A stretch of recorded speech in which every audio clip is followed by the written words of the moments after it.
Dios los bendiga, hermanos, buenas tardes. ¿Cómo se sienten con el calor? Se soltó, ¿verdad? Un poquito el calor. Bueno, entonces, ahora vamos a pasar a lo que es la lectura de la palabra. Me gustaría que me acompañaran a Primera de Pedro, capítulo 3. Vamos a estar leyendo desde el verso 13 al verso 18. Primera de Pedro, capítulo 3, del verso 13 al 18.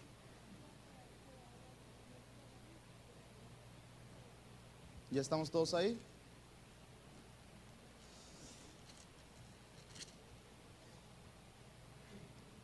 Dice: ¿y quién es aquel que os podrá hacer daño si vosotros seguís el bien? Mas también si alguna cosa padecéis por causa de la justicia, bienaventurados sois. Por tanto, no os amedrentéis por temor de ellos, ni os conturbéis, sino santificad a Dios el Señor en vuestros corazones, y estad siempre preparados para presentar defensa con mansedumbre y reverencia ante todo aquel que os demande razón de la esperanza que hay en vosotros, teniendo buena conciencia, para que en lo que murmuran de vosotros como de malhechores, sean avergonzados los que calumnian vuestra buena conducta en Cristo. Porque mejor es que padezcáis haciendo el bien, si la voluntad de Dios así lo quiere, que haciendo el mal. Porque también Cristo padeció una sola vez por los pecados, el justo por los injustos, para llevarnos a Dios, siendo a la verdad muerto en la carne, pero vivificado en espíritu. Gracias, Señor, por tu misericordia. Gracias porque eres tú quien nos permite ser presentados delante tuyo por la sangre de tu Hijo, Padre. Gracias porque la manifestación, Señor, tuya entre nosotros nos hace estar presentes en ti, en tu mente, Padre. Gracias por tu obra. Gracias porque tu obra es visible, Señor, y podemos estar juntos adorando tu nombre. Bendice la vida de cada uno de estos tus hijos, Señor, y que lo que se haya de hablar en este momento sea tu escritura. Que sea tu Espíritu Santo, Señor, inspirándonos a escuchar y también a poder hablar lo que tu palabra dice. Que no sean pensamientos humanos, sino que sea tu misma palabra resonando en nuestras mentes y en nuestros corazones, Señor. Amén. Cuando el apóstol Pedro escribe esta carta, hermanos, él está escribiendo a una iglesia que está a punto de ser perseguida. A quienes se dirige Pedro en esta carta, como vemos en el primer versículo, capítulo 1, el apóstol Pedro dice: Pedro, apóstol de Jesucristo, a los expatriados de la dispersión en el Ponto, Galacia, Capadocia, Asia y Bitinia. A las personas que se dirige, o a las regiones donde se dirige el apóstol Pedro, son justamente aquellas que estaban representadas en el día del Pentecostés. Cuando cae el Espíritu Santo en el día del Pentecostés, y cuando se derrama el Espíritu de Dios sobre la raza humana, están representadas estas regiones ahí. Estos hombres escucharon sobre la predicación del apóstol Pedro. Estos hombres pudieron ver sobre la manifestación del Espíritu, pudieron contemplar que Dios estaba derramando su Espíritu sobre los hombres. Entonces lo que hacen estos hombres es ir y predicar el Evangelio a todas aquellas regiones a las que el apóstol Pedro se está dirigiendo en este momento. Al principio de cuando la iglesia, hermanos, es esparcida, o la iglesia comienza a dar frutos, la iglesia es vista como una raíz del judaísmo. Después de un tiempo comienza a separarse al judaísmo del cristianismo por los pensamientos diferentes que había entre el judaísmo y el cristianismo. El judaísmo estaba bien afiliado con algunas de las cuestiones romanas y con el imperio romano, pero el cristianismo no, porque el cristianismo decía que había otro reino, y decían que había otro rey y que este no era el César. Entonces no se apegaban tanto al romanismo. Entonces lo que sucede aquí es que el cristiano empieza a ser mal visto por los romanos y empieza a ser perseguido por los romanos. Y el apóstol Pedro, antes de que suceda todo este movimiento de las persecuciones y todas las matanzas contra los cristianos, les escribe esta carta como advertencia y les dice de cómo es necesario que se conduzcan como hijos de Dios. Por eso vemos que en el primer verso que acabamos de leer ahorita hace una pregunta: ¿y quién es aquel que os podrá hacer daño? A este sermón le he puesto como título: nuestra eterna e inamovible esperanza. ¿Por qué eterna e inamovible esperanza? Si bien sabemos, tenemos una esperanza y esta es eterna. Es eterna por el hecho de que Dios ha hablado a nuestros corazones. Es eterna porque la esperanza que tenemos es puesta en Dios y no es puesta en alguna cosa pasajera. Pero también es inamovible porque cualquier cosa o acontecimiento que nos pueda suceder en nuestras vidas no puede movernos de esa esperanza, porque es algo que Dios ha dado a nosotros. Y curiosamente el apóstol Pedro hace una pregunta: ¿y quién es aquel que os podrá hacer daño si ustedes siguen el bien? ¿Quién es aquel que les pueda hacer daño si ustedes están en las manos de Dios, si los ojos o el rostro de Dios está sobre ustedes? En el verso 12 nos podemos dar cuenta del capítulo 3, verso 12. Nos podemos dar cuenta de la división que hace el apóstol Pedro de los impíos y de los cristianos, que dice: porque los ojos del Señor están sobre los justos y sus oídos atentos a sus oraciones, pero el rostro del Señor está contra aquellos que hacen el mal. Entonces, ¿quién les puede hacer el daño a ustedes si los ojos del Señor están sobre ustedes los justos y escucha sus oraciones? Dice Pedro. Pero el rostro del Señor está contra aquellos que hacen el mal. Entonces, ¿quién puede a nosotros como cristianos hacernos daño si estamos en las manos del Señor? ¿Acaso hay alguien más grande que el Señor que pueda aplastarnos lo que Dios nos ha dado? Es imposible, imposiblemente, porque estamos en las manos de Dios. Dios nos ha librado para ser su iglesia, Dios nos ha librado para ser sus hijos. Entonces, esta esperanza, hermanos, no es manipulada por hombre alguno, de ninguna forma y de ninguna manera. Algo parecido dice el apóstol Pablo en Romanos capítulo 8, verso 31. Si Dios es por nosotros, ¿quién contra nosotros? Está dejando claro Pedro en dónde está el cristiano y cuál es su posición en Cristo. No hay nadie que nos pueda dañar, hermanos. Y pongo un ejemplo en esto. Un hombre que está en la cárcel por causa de haber cometido un agravio, por causa de haber asesinado, por causa de haber robado algo, este hombre sabe que lo que le está aconteciendo en ese momento lo merecía, porque asesinó, o porque robó, o porque cometió un acto en contra de la ley. Pero un hombre que está encarcelado y que es injusto el encarcelamiento que él está padeciendo porque no hizo nada y lo confundieron con alguien más, está pensativo y dice: ¿por qué a mí me han encarcelado? Si yo no he cometido ningún agravio y siempre me he portado bien. Entonces, de esa manera está el inicuo padeciendo. Él sabe que lo que le acontece es por causa de cómo se ha portado. Pero al cristiano, ¿qué mal le puede acontecer? Dice el apóstol Pedro.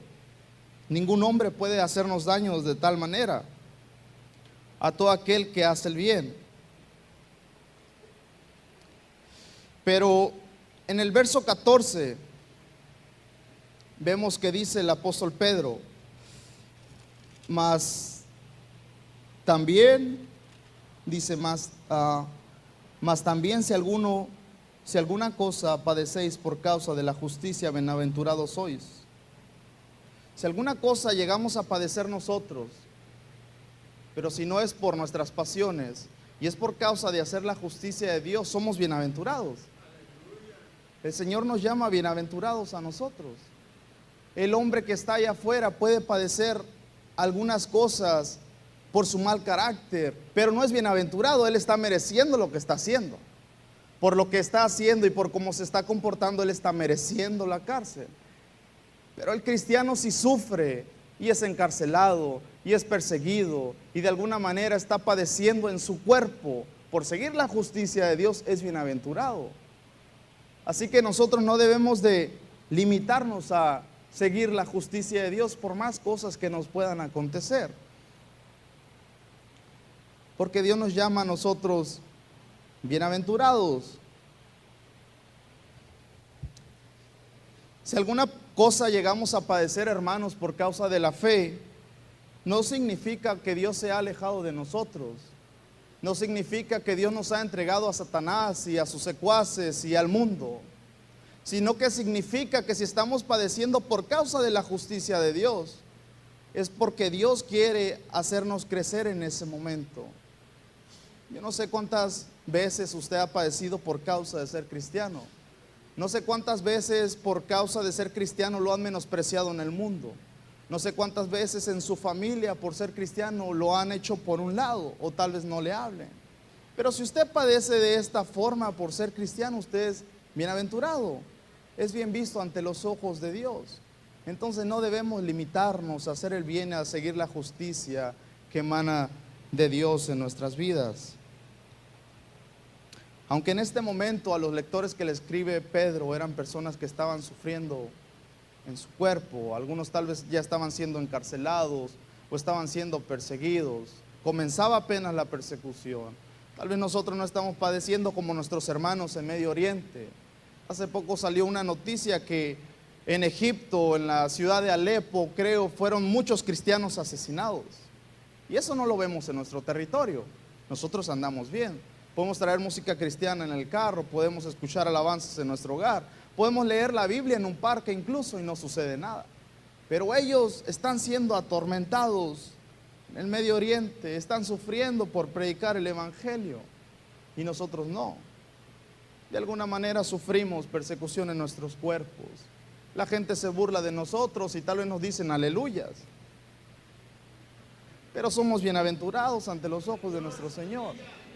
Somos bien vistos ante los ojos de nuestro Padre. Cristo mismo dijo en Mateo 5:10, bienaventurados los que son perseguidos por causa de la justicia, porque de ellos es el reino de los cielos.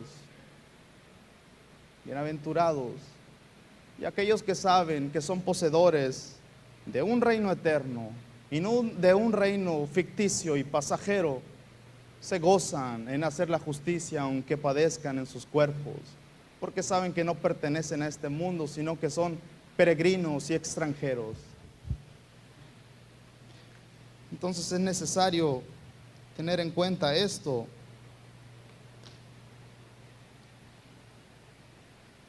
Si sufrimos, hermanos, no es motivo de decaer en nuestra fe. No es motivo de perder el enfoque al cual el Señor nos ha llamado, sino al contrario, tenemos que fortalecernos. De hecho, el mismo Pedro dice aquí, no se amedrenten por temor a ellos. Dice, no tengan miedo por el miedo que les infunden la gente de afuera. No se alejen del Evangelio por el miedo que sienten a lo que les diga el mundo. Yo no sé cuántos jóvenes aquí en la escuela sufren de que les hagan bullying por ser cristiano. O algunos hermanos que trabajan en un hotel, por ejemplo, en los hoteles está canija la cosa, ¿no? Mucha promiscuidad y muchas cosas ilícitas. Entonces dices que eres cristiano y se burlan de ti. Entonces, si tú sufres de esta manera, no te tienes que amedrentar ni tener temor a lo que te diga la gente allá afuera. Tú debes de saber que no perteneces a este mundo. Tú debes de saber que tu camino es, pero para la eternidad, no para cosas pasajeras. No tenemos que sobajarnos a lo que diga el mundo y hacer lo que ellos hacen o imitarlo solamente para parecer a ellos. Usted es diferente, usted es cristiano, usted es un hijo de Dios, ha sido llamado para otra cosa, no para vivir igual que los demás, sino que ha sido llamado para vivir como Cristo. La iglesia primitiva, hermanos, era una iglesia muy seria, la primera iglesia que escuchó sobre el Evangelio de Cristo y que anduvieron con los discípulos de Cristo. No sé si me explico con esto. Había un hombre llamado Policarpo. Policarpo de Esmirna era pastor de la ciudad de Esmirna. Este hombre, Policarpo, fue discípulo del apóstol Juan. ¿Recuerdan a Juan, el discípulo amado? Policarpo de Esmirna fue discípulo del apóstol Juan. Policarpo de Esmirna era un hombre de 86 años. A Policarpo se le encuentra en su habitación después de haber huido tanto del Imperio Romano, después de la persecución, y se le encuentra cocinando. Un hombre de 86 años, dicen, ya gastado, ya viejo de servir en el Evangelio. Se le acercan los soldados romanos y él no huye, no trata de rehusar a que lo arresten, sino que él al contrario se acerca a los soldados romanos y les ofrece de comer y hace que se sienten en la mesa con ellos. Y le dice a los soldados, antes de que me lleven, antes de que me asesinen, quiero una última petición, y es que me permitan adorar a mi Señor tan siquiera una hora.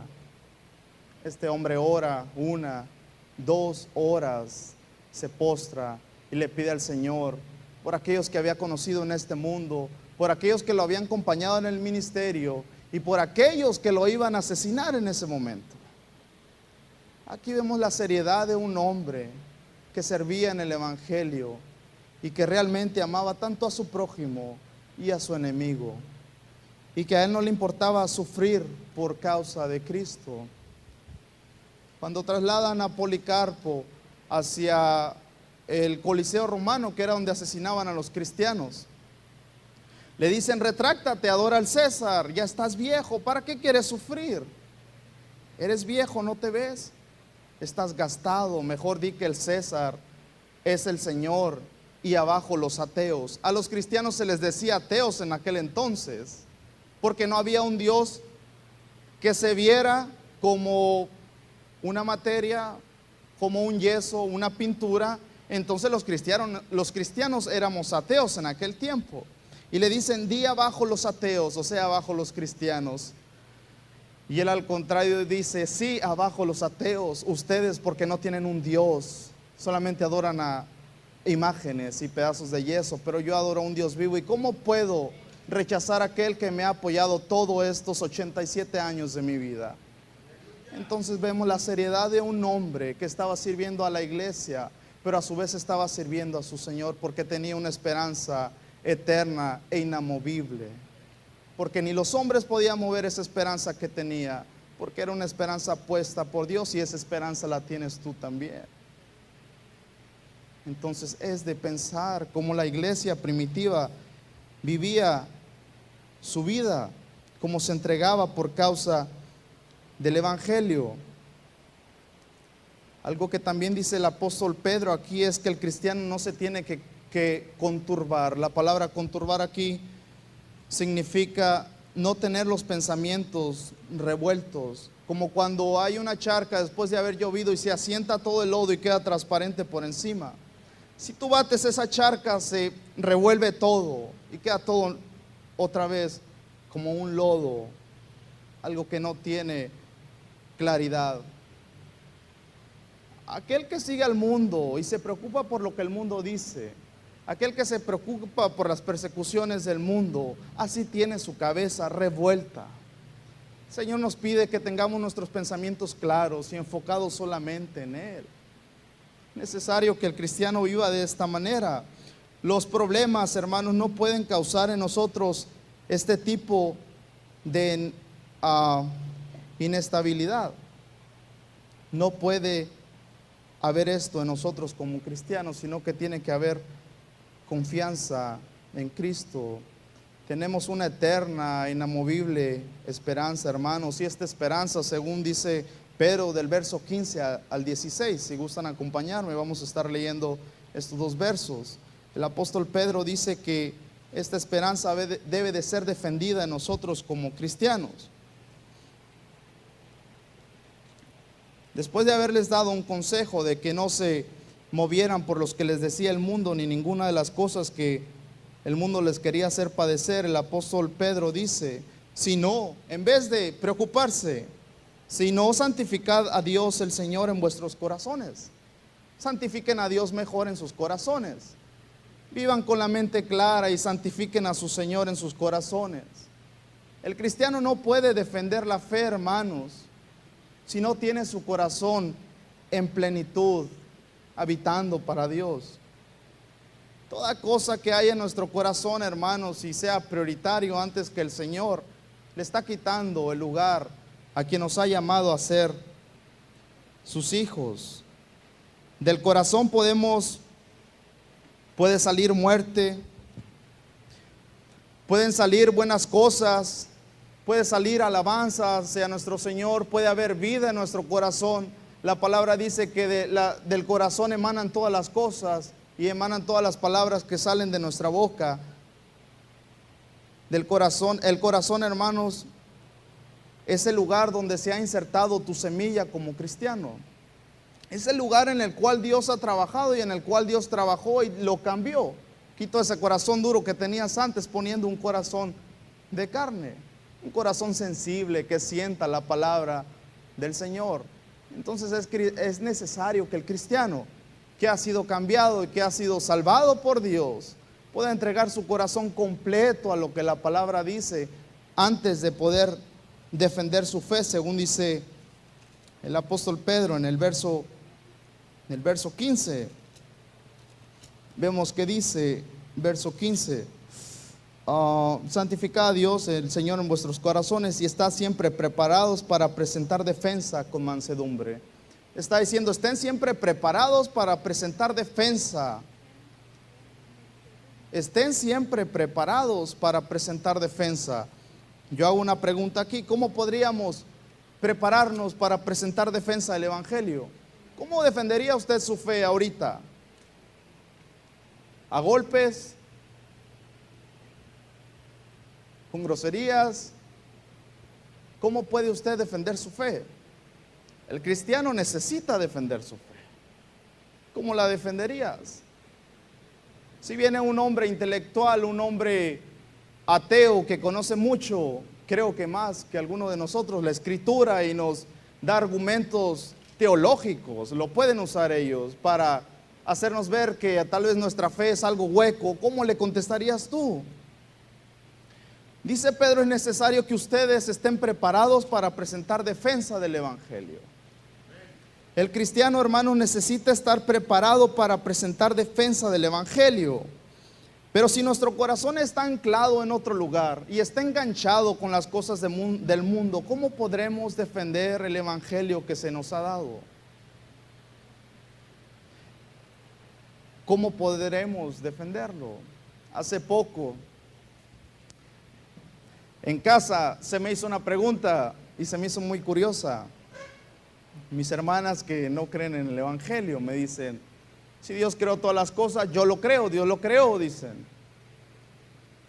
Dios creó al diablo, lo creo, me dijeron, pero entonces también creo que Dios hizo el mal que había en el diablo. ¿Qué respuesta me das tú? Dios creó a los ángeles, creó a los demonios. Sí, le digo. Entonces, si creó a Satanás, creó el mal que había en él. Y es algo muy curioso.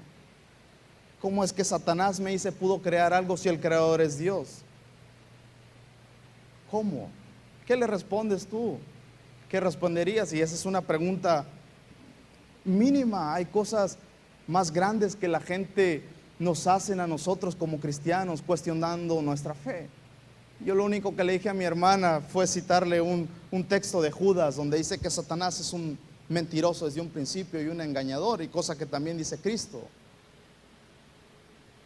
Entonces Satanás, desde su mismo interior, él decide rechazar a Dios y quiere ser mejor que Dios. Y entonces es cuando la rebelión se presenta en Satanás, porque quiere ser mejor que el Creador. Pero como no fue mejor, entonces lo que el Creador quiso es alejarlo por un lado, porque Dios es un Dios santo. Entonces Dios rechaza a Satanás y lo condena. Eso es lo que la Biblia dice y es lo que nosotros creemos. También hay un límite para defender nuestra fe. No podemos echarle las perlas a los cerdos. Hay un límite también. Pero es necesario saber dar tan siquiera una respuesta del Evangelio a todo aquel que demande una respuesta a sus preguntas. No puede el cristiano solamente vivir su fe y decir, yo soy cristiano, vengo a la iglesia, soy hijo de Dios, sigo a Cristo, y no saber responder las preguntas que le hagan respecto a su Cristo y a su Señor. No podemos andar por el mundo rechazando la teología y rechazando lo intelectual. No podemos solamente venir a la iglesia y decir soy cristiano, vengo cada domingo, cada jueves, sirvo en la iglesia, pero no sé responder a alguien que me pregunta algo sobre mi Señor. Entonces es algo ilógico. El cristiano debe saber responder y dar respuesta a todo aquel que le pida una respuesta sobre lo que él cree. Entonces es necesario, hermanos, que atendamos a esto. Es necesario que podamos dar una defensa de nuestro evangelio. Es fundamental que el cristiano se prepare. Las iglesias anteriormente, no sé si todavía, tenían ese pensamiento de que ¿para qué te preparas si todo es espiritual? Todo es emoción, Dios te da todo lo posible, ¿para qué quieres más? No te prepares. No sirve que te vayas a un seminario, mejor quédate sirviendo en la iglesia. Por causa, hermanos, de que comenzó a haber ese pensamiento en el cristianismo, empezaron a entrar herejías en el cristianismo, y ahora desde los púlpitos se pueden predicar cosas que a lo mejor no son buenas delante de Dios. Y por causa de que no conocemos la palabra, a veces se nos exponen desde los púlpitos palabras que no son bíblicas y las aceptamos y nos tragamos todo lo que nos dicen porque no leemos la palabra. Entonces, cuidemos nuestra fe. Es necesario que conozcamos al Señor que invocamos y decimos que seguimos. Es necesario que nos preparemos. Una versión dice lo siguiente respecto a este texto. Dice: glorificad en vuestro corazón a Cristo el Señor, estando dispuestos en todo momento a dar razón de vuestra esperanza a cualquiera que os pida explicaciones. Es muy claro el texto, lo leo de nuevo. Glorificad en vuestro corazón a Cristo. Glorifiquen a Cristo en sus corazones. Tengan a Cristo en sus corazones, estando dispuestos en todo momento a dar razón de vuestra esperanza en a cualquiera que os pida explicaciones. A cualquiera que os pida explicaciones, sea un satánico, ateo, un hermano, quien sea, cualquiera. ¿Qué respuesta le darías? Pero eso sí, hacerlo con dulzura y respeto.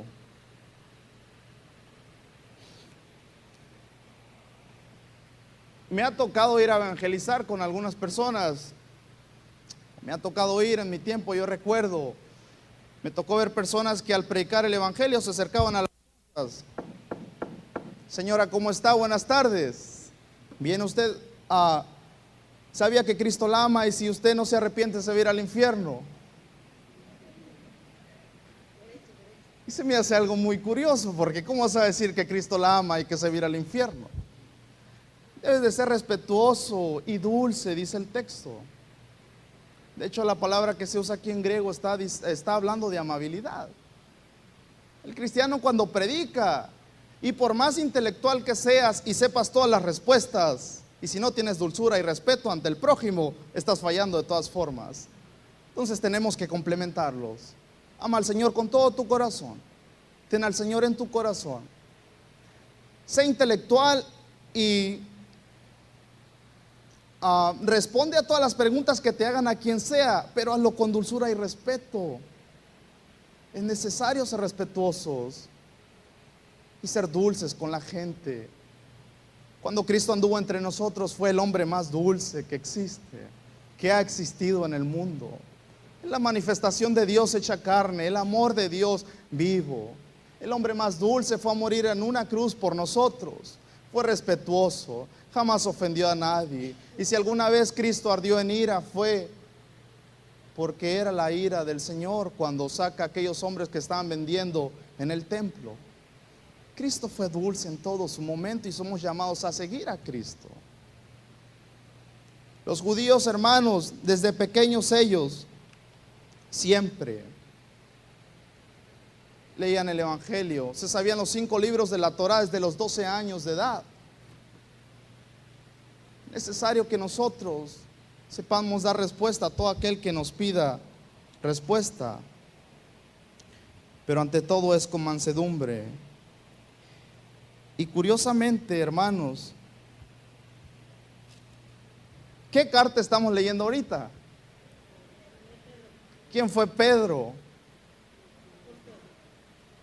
Cuando el Señor les dice que estaba a punto de irse y que iba a padecer, ¿qué es la respuesta que le da Pedro? Señor, ¿dónde están las espadas? ¿Dónde están las espadas? Quería defender a su Señor. Era un hombre violento, Pedro, era un pescador. Quería pelear por el reino, pero como un hombre, a lo bestia, como diríamos. No había comprendido la dulzura de Dios. También cuando el Señor estaba orando en el monte y viene la turba de soldados romanos y quieren arrestarlo, Pedro lo que hace es sacar su cuchillo y cortar la oreja de un hombre. El hombre que nos está demandando dulzura en este capítulo y respeto es un hombre que había sido muy amargo y nada amable con Malcolm. Le arrancó la oreja de un cuchillazo. Pero Pedro, después que ve al Cristo resucitado, comprende que el Señor había muerto, porque era un hombre dulce y había respetado a todos los hombres. Ahora Pedro había comprendido que Dios era un Dios de dulzura y de respeto. Pedro había comprendido y estaba dando estas instrucciones. Es curioso, el Pedro que había sido acelerado y bandido, ahora era dulce y amable. Y estaba demandando esto a la iglesia que estaba a punto de ser perseguida. Pero también dice el apóstol Pedro que es necesario tener buena conciencia, hermanos. No sé si usted en algún momento ha ofendido a alguna persona, si usted de alguna manera ha ofendido a alguien afuera, en su familia o algo por el estilo, y no ha pedido perdón, y en su conciencia está ese error que ha cometido y le inquieta, y usted le predica a esta persona de Cristo y esta persona no lo escucha. Usted le predica a esta persona de Cristo y te dice, si tú eres bien hipócrita y la iglesia está igual que tú, todos son hipócritas. Es lo que dice. Te ven a ti, ven a todos los hermanos, viene otro hipócrita igual que él. Si usted ha ofendido así a alguien, hermano, si le ha predicado el evangelio y no lo escucha, pídale perdón. Si usted ha rechazado a alguna persona, sea amable con esta persona. Si usted ha menospreciado a alguien, ofrézcale su amistad. Si usted ha cometido actos impuros en contra de su cuerpo, ha falladole al Señor, pídale perdón a Dios y enderece sus veredas como cristiano. El apóstol Pedro no lo estaba haciendo y cuando arranca la oreja el Señor le dice, basta, basta ya, Pedro, déjate de cosas. También se lo dice en el momento cuando Pedro quería sacar las espadas después de la cena que tuvieron. Le dice, basta. Después arranca su oreja y le dice, después de que Pedro arranca la oreja del soldado romano, dice el Señor, basta ya. Entonces es algo que nos está llamando a nosotros también. Basta ya de nuestra manera de vivir. Basta ya de darle rienda suelta a nuestra carne. Basta ya de dar mal ejemplo a los que están afuera y no son cristianos. Tu ejemplo y como tú vivas. Tu conciencia te dice en qué estás fallando y en qué es necesario que te endereces. Y entonces cuando enderecemos nuestras veredas es cuando la gente allá afuera nos va a escuchar. Porque van a ver que vives lo que predicas. Porque van a ver que actúas lo que hablas. No solamente hablas, sino vives. Es un llamado a todos en general. A todos en general.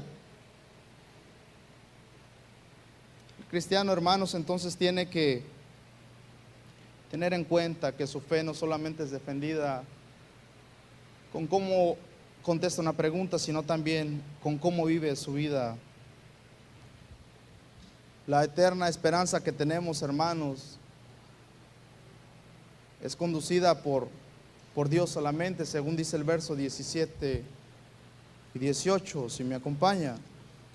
Verso 17 y 18, ya para ir terminando, dice, porque mejor es que padezcáis haciendo el bien, si la voluntad de Dios así lo quiere, que haciendo el mal, porque también Cristo padeció una sola vez por los pecados, el justo por los injustos, para llevarnos a Dios, siendo la verdad muerto en la carne, pero vivificado en el Espíritu. Cristo, hermanos, Cristo sufrió haciendo la voluntad de su Padre. Cristo, antes de que la copa de la ira de Dios, de que toda la furia de Dios cayera sobre de él, le dijo al Señor: si es posible que pase de mí tu ira, que pase de mí esta copa. Él quería morir, pero no quería absorber toda la temible ira eterna de Dios sobre su cuerpo. Entonces le dice: si es posible, Señor, que pase de mí esta copa. Cristo está aterrado, sintiendo en su cuerpo la furia de Dios, pero no sin antes le pide que se haga tu voluntad, si quieres, que se haga tu voluntad y que no se haga la mía. El apóstol Pablo nos está mandando que si es la voluntad de Dios que padezcamos haciendo el bien, que así sea, pero no que padezcamos haciendo el mal. Si es la voluntad de Dios que padezcamos por hacer el bien, adelante, Señor, aquí está mi cuerpo, úsalo para tu servicio. Pero no querramos sufrir por hacer el mal. Yo no sé de qué manera has sufrido, hermanos, y te podría preguntar de qué forma has sufrido. Es algo que meditaríamos cada uno en lo personal. Pero quien sí sufrió y está muy marcado en la Biblia fue Cristo. Cristo es el mayor ejemplo del sufrimiento. Cristo padeció solo una vez, dice, por los pecados, el justo por los injustos, para llevarnos a Dios. Cristo padeció la voluntad del Padre, bajo la voluntad del Padre, y pidió hacer la voluntad de su Padre en su cuerpo, para llevarnos a cada uno de nosotros a Dios en la eternidad. Si gusta alguien subir y ayudarme. Cristo padeció de esta manera, hermanos, siendo justo, siendo el hombre más dulce por los injustos, nosotros. Tú eras un injusto. Y si Dios te ve a ti, no ve a ti tal cual tú eres, ve a Cristo en ti. Si Dios te alcanza a ver a ti, ve la sangre del Cordero derramada sobre ti. Si Cristo ve con agrado a tu familia, es porque ve la sangre del Cordero en tu familia. Si Dios, te ve a ti, a tu familia, es por la sangre de Cristo. Pero no te ve a ti. Tú eras un injusto delante de Dios y tú merecías la ira que Cristo padeció en la cruz. Entonces, ¿de qué manera vivimos nuestra fe? Nuestra fe es inamovible, hermanos, porque Dios la ha dado.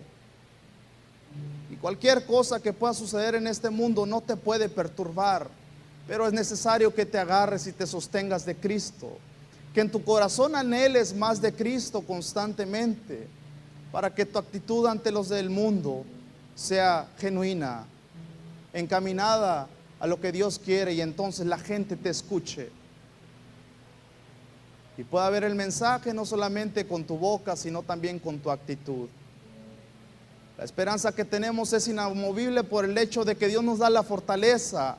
Si viene alguna prueba, podamos soportarla, y es eterna, porque cuando tú mueras en este cuerpo y dejes este cuerpo, Dios te va a estar esperando con los brazos abiertos en la eternidad.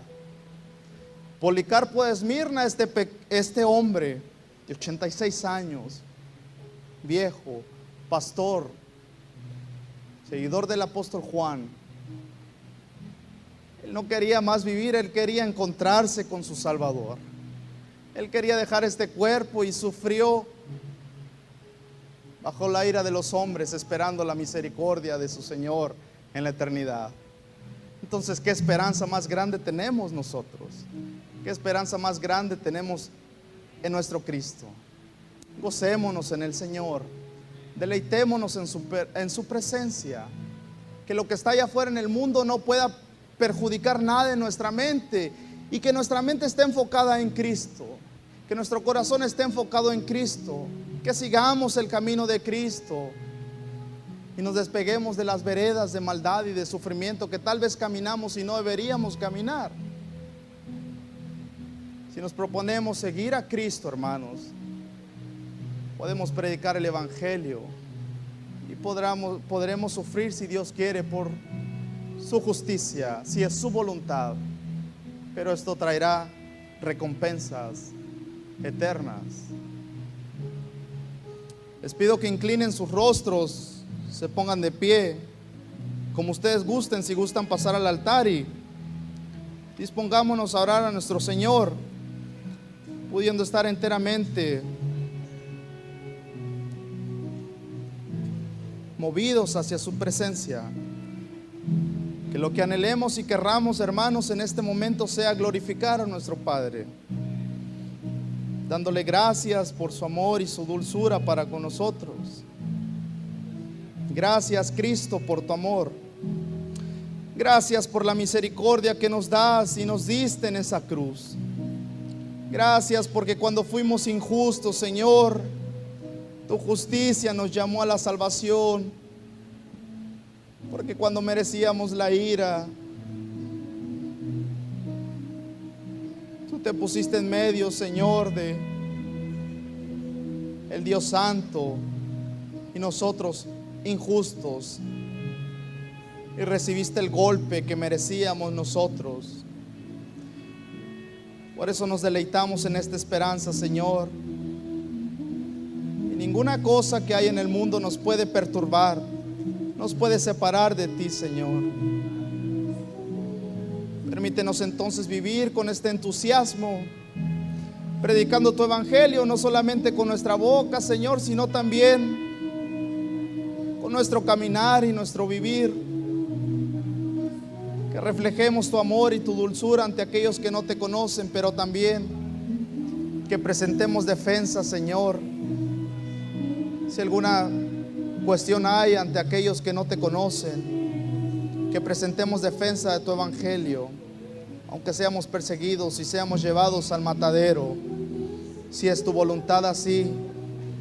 Nos fortalecemos en ti, en tu esperanza, Señor, sabiendo que nos reencontraremos contigo, Señor, y que este cuerpo es pasajero. Gracias, Dios. Gracias por tu cruz, por tu palabra, Señor.